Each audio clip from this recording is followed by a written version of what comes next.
voyageuses, voyageurs, j'espère que vous allez bien. Je suis revenu il y a quelques jours de mon premier stage avec Mathis et Aresh. Je vais pas en parler beaucoup parce que demain, c'est-à-dire vendredi, je vais mettre en ligne une vidéo où vous pourrez suivre sous la forme d'un espèce de vlog nos aventures sur Paris. Mais j'ai eu la chance forcément de rencontrer des gens exceptionnels qui font partie maintenant de la promotion Clé des Étoiles. C'est eux qui ont choisi le nom de leur promotion et ça leur va très bien. Donc je vais continuer pour ma part les lectures de projection du corps astral de Sival Muldoon et Howard R. Carrington. On était à la page 64 et on allait sur la maladie, un stimulant à la projection. Donc on va voir en quoi peut-être, il me semble, les états faibles, les états comme les maladies, les états proches de la mort, pouvaient faire en sorte de rompre le lien qu'il y avait entre la conscience et le corps physique. Bien sûr, le sujet n'est pas de provoquer ces états-là, en tout cas pas via ces vecteurs, mais en tout cas de comprendre que c'est peut-être possible. Je commence. Il ne faudrait pas croire que la projection astrale se produit uniquement pendant le sommeil naturel. Elle peut se produire dans pratiquement tous les états d'inconscience du sujet. En période de maladie, spécialement de maladies graves, ayant un effet sédatif, la projection astrale peut se produire et se produit même souvent. Il est un fait que plus le corps physique est faible et apathique, plus facilement le corps astral s'en détachera, car dans ces moments-là, la résistance matérielle aux actions internes, qui favorise la séparation, est amoindrie. Il n'y a pas de doute qu'à l'agonie, nombreux sont ceux dont le corps astral s'est déjà élevé avant le dernier souffle du corps physique, quoiqu'ils puissent ne pas en avoir conscience. J'ai la ferme conviction que l'affaiblissement physique est un stimulant pour la plupart des états médiumniques. Ce facteur « maladie » entre guillemets joue également un rôle en cas de projection astrale et je sais que cela va à l'encontre de l'avis de nombreuses autorités en la matière. Selon l'opinion courante, il semble qu'une coordination matérielle parfaite, en d'autres mots, la santé, soit essentielle à la production du phénomène de la projection astrale. Mais j'espère arriver à ébranler cette conviction en relatant des expériences et en donnant des raisons spécifiques de croire que le contraire est vrai. S'il s'avère que j'ai tort, c'est que je suis une exception à la règle, puisque c'est sur ma propre expérience que je me suis basé. L'extériorisation peut également être produite par l'hypnotisme et le mesmérisme.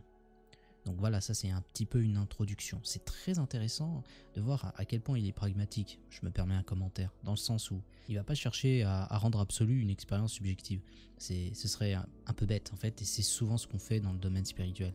Parce que j'ai vécu une expérience, par exemple, je dis n'importe quoi, de vie antérieure, forcément c'est que la vie antérieure ça existe, c'est acté, c'est comme ça. Non, on peut relativiser, je peux être l'exception d'un fait neurophysiologique, de quelque chose qui peut s'expliquer complètement autrement. Et ça j'aime bien ce côté-là chez lui et je pense qu'on devrait beaucoup s'en inspirer. Et ça enlève pas le merveilleux justement à nos expériences, au contraire. Parce que c'est justement en cultivant les autres possibilités que on cultive le merveilleux. Et du coup c'est bien de ne pas se fermer dans des croyances, mais c'est bien aussi d'en cultiver quelques-unes parce que c'est pas interdit, parce que ça fait partie de notre nature humaine et c'est pas quelque chose non plus qu'il faut jeter à la poubelle par exemple. Mais bon, c'est comme il le dit, il a des convictions. Et déjà ça, c'est une belle preuve de prudence.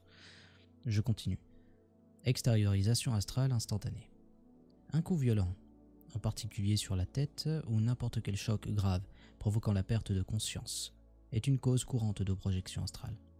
Demandez à un ami ou de préférence à un ennemi de vous frapper violemment sur la tête avec une batte de baseball. Bien que cela constitue sans doute la méthode la plus simple, vous risquez de ne pas être conscient pendant l'extériorisation, aussi il serait préférable de suivre les formules que je décrirai plus loin. Petit commentaire, je pense qu'il fait de l'humour. Pour parler sérieusement, en effet, il est toutefois exact qu'un coup ou une secousse violente causeront souvent une séparation rapide et éphémère, que la victime en soit consciente ou non. Une expérience de projection consciente éphémère. Un voisin septuagénaire me racontait un événement qui est un cas type de projection astrale éphémère et instantanée consciente. Un jour d'hiver, il avait attelé ses chevaux pour aller à la campagne rechercher une provision de bois pour le feu. Au retour, Il s'était assis au sommet du chargement. Une neige légère tombait. Soudain, un chasseur qui se trouvait non loin de la route tira un lapin.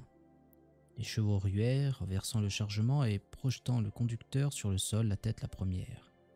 À peine avait-il touché le sol, me dit-il, qu'il eut conscience de se relever et d'apercevoir un autre lui, couché près de la route. Inconscient, le visage dans la neige.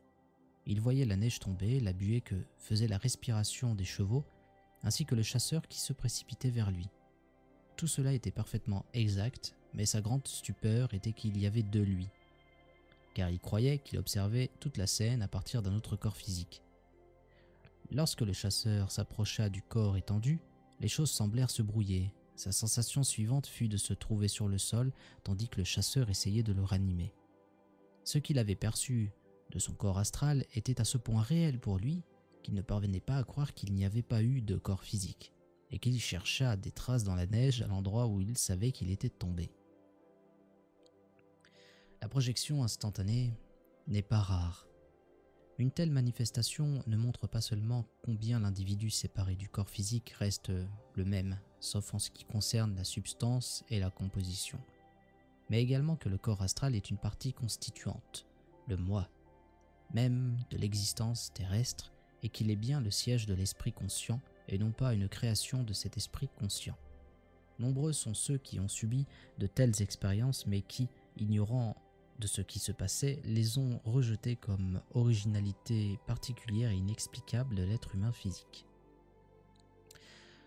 La durée d'une pareille projection instantanée dépend de la gravité du choc qui l'a provoqué. Plus le choc ou le coup est violent, plus la période d'inconscience sera longue et plus longue aussi l'extériorisation qui pourra être vécue. Un bref coma ne permet qu'une projection éphémère et souvent la durée de l'extériorisation n'est que d'une fraction de seconde. En réalité, l'extériorisation et l'intériorisation du corps astral peuvent se passer à une telle vitesse que le sujet ne réalise même pas qu'il est sorti de son corps physique, s'étant seulement senti étourdi un instant. Il peut croire que son corps physique a avancé d'un pas pendant cet instant. Il est probable que chacun a pu à un moment ou l'autre de sa vie subir un choc qui lui a fait voir des étoiles. La lueur aperçue est une aura et reste visible pendant un moment alors que les deux corps sont séparés. C'est cette même lueur plus intense qui peut être observée plus longuement lorsque la projection est consciente, c'est-à-dire au début d'une séparation prolongée des deux corps. Le fantôme astral est à ce point notre propre moi que nous ne réalisons pas à quel point nous, lui, sommes liés, ni que nous l'utilisons en ce moment même. C'est notre vie même, ce corps astral, et lorsqu'il est séparé de façon permanente du corps physique, ce dernier ne compte plus. J'aimerais pouvoir vous convaincre que ce corps fantomatique n'est pas une entité nouvelle à acquérir dans le futur. C'est vous, à l'instant même, vous, conscient et animé. Sans le corps astral, ce qui constitue votre anatomie ne serait qu'une masse grossière de matière insensible, inerte, soumise aux lois de la gravité. Le fantôme fait sienne les habitudes qu'il a acquises en coïncidant ou en se fondant avec le physique et se soumet aux lois qui s'appliquent à ce dernier.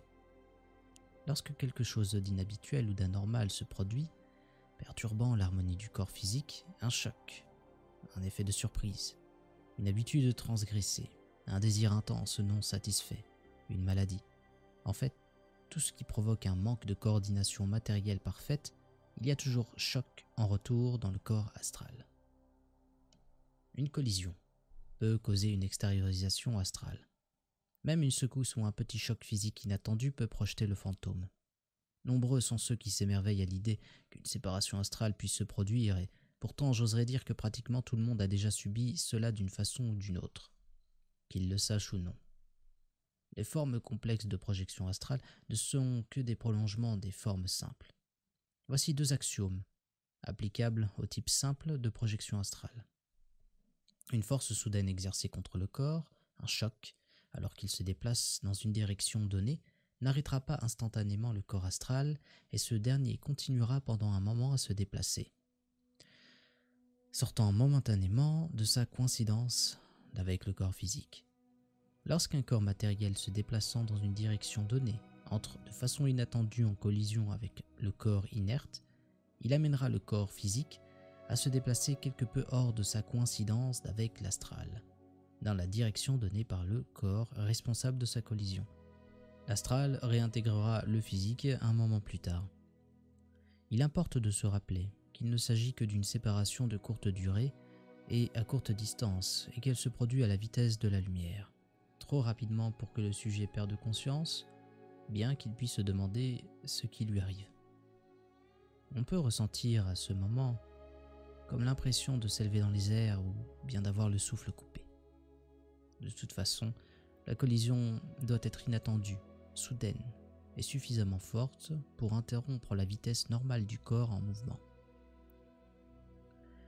Quand la voiture s'arrête brusquement, projetant ses occupants de façon brutale et imprévue vers l'avant, c'est la brève discordance des deux corps, astral et physique, qui provoque la sensation de souffle coupé. Si cela peut paraître trop banal pour être vrai, c'est encore une fois parce que notre être astral fait entièrement et intimement partie de nous. Une projection causée par un faux pas. Voici un exemple de la façon dont une secousse inattendue projettera le fantôme hors de concordance des corps. Une nuit, il y a quelques années, je descendais l'escalier de la maison. Je n'étais pas bien réveillé. Il y avait 15 marches et je les avais montées et descendues des centaines de fois, ayant passé toute ma vie dans cette maison. Mais cette fois, comme j'atteignais la dernière marche, je cherchais à en descendre une de plus. Nous avons tous connu cela. Et la vitesse du choc ressenti me secoua fortement. Une sensation de souffle coupé me frappa et bien avant que le physique n'ait touché le sol, je me trouvais astralement projeté dans un état de parfaite conscience. Je ne veux pas dire que je pensais être conscient. Je veux dire que je l'étais bel et bien. Je vis en même temps que je le sentais. Le corps physique tombait alors que je me trouvais à quelques pieds de lui. Laissez-moi analyser ceci et voir ce qui a pu se passer en réalité, car ce faisant, nous découvrirons la loi fondamentale de la projection astrale. La loi fondamentale de la projection astrale. Il importe de comprendre que ce n'est pas l'esprit conscient qui provoque la projection, mais bien la volonté subconsciente. Nous pouvons marcher par un effort conscient, mais habituellement, nous marchons inconsciemment, par la volonté subconsciente. C'est lorsque le corps est sous motivation subconsciente et qu'un obstacle inattendu arrête le physique, que le corps astral continue son mouvement pendant un instant dans la direction donnée. Si j'avais agi consciemment, en descendant l'escalier, le faux pas aurait été évité. Mais comme la descente était inconsciente, sous le contrôle de la volonté subconsciente, et que c'est un obstacle, le sol, qui a interrompu le physique, la volonté subconsciente était toujours décidée à descendre, le corps astral s'est séparé de l'autre. Le même principe s'applique à la séparation par une force mobile, entrant en collision avec un corps inerte. Le corps inerte est sous le pouvoir de la volonté subconsciente. Lorsque la force de collision rencontre le physique, la volonté subconsciente est décidée à rester dans la position donnée, jusqu'à ce que l'esprit conscient entre en action. Donc, le fantôme reste immobile, alors que le corps matériel est projeté hors de leur état de concordance. L'analyse de la cause de la séparation instantanée fait clairement apparaître les conclusions suivantes. Le corps, les deux corps coïncidents, peut se mouvoir inconsciemment. Le corps peut se mouvoir inconsciemment alors que l'esprit conscient fonctionne. Le corps peut se mouvoir inconsciemment alors que l'esprit conscient ne fonctionne pas, somnambulisme. Lorsque le corps se déplace inconsciemment, c'est la volonté subconsciente qui est responsable du mouvement. Ce qui nous amène à la règle fondamentale de la projection astrale, qui est si la volonté subconsciente veut faire bouger le corps et que la contrepartie physique en est incapable, le corps astral sortira du physique. Je vais m'arrêter là et voir un petit peu ce que je peux analyser de ça. Déjà, je ne suis pas forcément convaincu de la pertinence d'utiliser les petits exemples comme le faux pas ou les collisions peut-être un peu plus, et ça dépend vraiment des fois parce que je pense qu'on connaît un peu mieux le cerveau et qu'on peut expliquer ça plus facilement en fait, notamment le fait de voir des étoiles, etc. C'est pas forcément quelque chose qui est en lien avec l'immatériel. Et je pense qu'à l'époque, ça devait être intéressant d'avoir ces théories-là, ces explications. Néanmoins, il y a quelque chose d'hyper fondamental qu'il dit, c'est que la loi de la sortie du corps, en fait, c'est que c'est pas votre conscience consciente qui va décider de faire une sortie du corps, c'est le subconscient. Donc la contrepartie, la chose qui fait tourner un petit peu tous les aspects qu'on n'a pas besoin de rendre conscients, sans quoi on pourrait tout simplement pas vivre, sans quoi tout simplement aussi on aurait 1 milliard de données à traiter. Et c'est bien qu'on le fasse inconsciemment. Et donc, ça crée naturellement toutes ces théories de l'inconscient, de cette espèce d'ordinateur qui, en arrière-plan, traite toutes les données et qui possède, une base de données lui donnant une sorte de personnalité, ou pas forcément une personnalité, mais une existence, une identité. Et ça, c'est intéressant. Mais ce qui est le plus intéressant, c'est que c'est lui qui décide, en quelque sorte, si on fait une sortie hors du corps, parce que quand il décide quelque chose et qu'il y a un obstacle, eh bien, il va quand même continuer, quoi. Et ça, c'est intéressant, à plus d'un titre, surtout que dans mon approche de la sortie hors du corps, je pense que lorsque on envoie une intention, cette intention, elle va à cette partie en arrière-plan qui calcule tout, et que si on arrive suffisamment à faire entrer l'information dans cette base de données, dans les règles, ou plutôt dans le code, permettant par la suite à l'inconscient de prendre en compte la donnée, et ben on fera une sortie hors du corps. Alors que la plupart du temps, il ne prend pas en compte les choses que consciemment on est en train de manifester. Parce que ça, c'est un peu du bonus. C'est pas forcément important pour lui, ou il s'en rend pas compte. Après tout, c'est pour ça qu'on l'appelle l'inconscient. Dans tous les cas, je vais m'arrêter là.